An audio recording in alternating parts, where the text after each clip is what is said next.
Hello guys! Welcome back to my channel. My name is Bukchoy TV. For today's video guys, may magandang chika babes. Nasa highway po ako guys.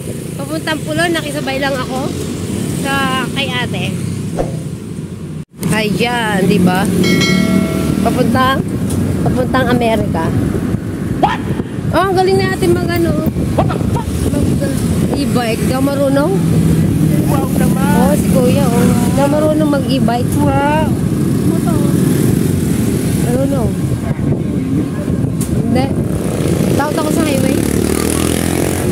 E-bike kami. Takot ako sa highway. Concentrate.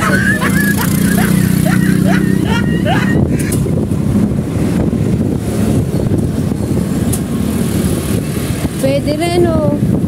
Ganda, mabigat ba ako? Ibago po akong kaibigan. Inangkas niya ako sa e-bike. Libre na pamasahe. Wala na po kasi akong pamasahe. Hindi, si ate Lot. Ang bago namin operator. Trabaho po niya ay isa po siyang manunusok.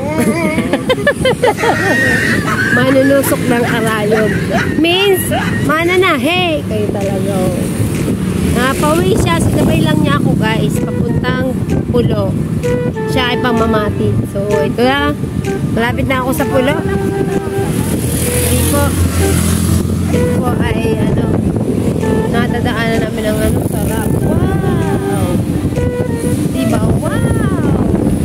Ang sarap dun guys. Ayoko niyan. Gamot. Yan, no? Diba?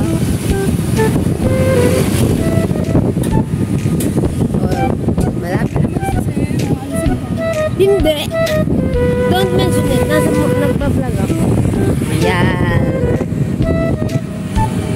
Hindi yun. Huwag mong isipin. Kuya, ingat ka kuya dyan sa kuryente. Shout out sa'yo. Ayan, dyan lang ako guys sa Andox. Ayan, salamat sa'yo, kaibigan, Ate Lot. Ayan, dyan ako sa Andox, Ate Lot. Thank you so much. Ayan, ingat ka sa nakakuha ako ng maangkasan. So ayan guys, dahil sa kabaitan ni Ate Lot. Thank you so much. Ayan, stop na tayo dito sa Andox. Siyempre, magpapatenki tayo. Dito ako sa kabila, baka ako masagasaan. So, ayun ang daan guys. O, babay na Ate Lot. Babay na Ate Lot. Ariko, Ate Lot. Ariko. Ay, si Ate Lot. Babay na Ate Lot. Babay na guys. Thank you for watching. Pero tatawid pa rin ako guys. Like and share, comment po.